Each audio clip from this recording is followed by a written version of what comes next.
The Tupinamba red feather cloak. The information for this presentation comes from a BBC News article titled "Denmark Returns Iconic Indigenous Cloak to Brazil," published on September 12, 2024. The BBC is a reputable global news organization known for its in-depth cultural and international reporting. The article was available online, making it accessible to a global audience. The article reports the return of a rare and sacred indigenous red feather cloak to Brazil by the National Museum of Denmark. The cloak was made by the Tupinambá people, an indigenous group from the Amazonas region, during the 17th century. It is composed of roughly 4,000 red ibis feathers.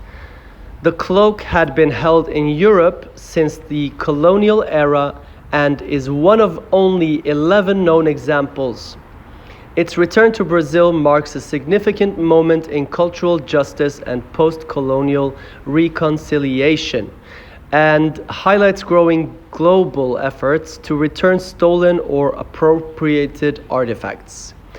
The article was written by Vanessa Bush-Schluter, a senior journalist and editor at BBC Monitoring, who specializes in Latin American affairs. Her writing typically centers around cultural, political, and historical topics in Latin America. She brings not only journalistic authority, but also a cultural sensitivity to the topic. The article presents a clear narrative of restorative justice. While it does not overtly frame any group as a villain, the colonial legacy of European museums collecting and displaying indigenous artifacts is clearly critiqued. The National Museum of Denmark is portrayed as a cooperative and progressive institution, especially for taking the step to return the artifact voluntarily.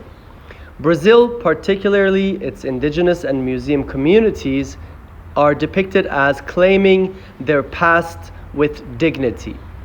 The real tension, however, lies in the broader historical context of centuries of colonial extract, misrepresentation of indigenous cultures, and the erasure of spiritual heritage. The return of the cloak is not just a ceremonial gesture, it's part of a larger ongoing reckoning. The Tupinamba feather cloaks were not merely clothing, they were spiritual objects used in rituals and leadership ceremonies. The red feathers of the scarlet ibis were sacred and associated with power, ancestral connection, and cosmology. The cloaks were looted during early encounters between Europeans and indigenous Brazilians, particularly by missionaries and colonial administrators. Only 11 survive today, most of them in European museums, making their return an urgent matter of cultural preservation. The cloak aligns with the principles of the 1970 UNESCO Convention, which called for the repatriation of cultural property illicitly exported or stolen, especially from indigenous and formerly colonized nations.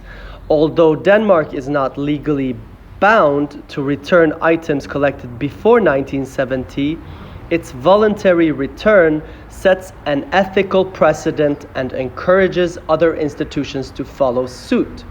For indigenous peoples, provenance is not merely a question of ownership, it is about identity, continuity, and healing.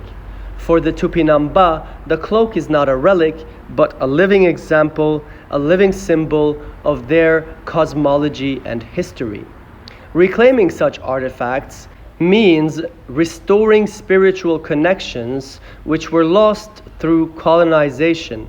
It validates indigenous knowledge systems and it challenges the legacy of Western epistemic dominance over indigenous cultures. The return of the Tupinambá cloak is more than a museum story. It is a symbol of respect, recognition, and reparative justice. It reminds us that cultural heritage is not just about objects, it's about people, memory, and the right to narrate one's own story.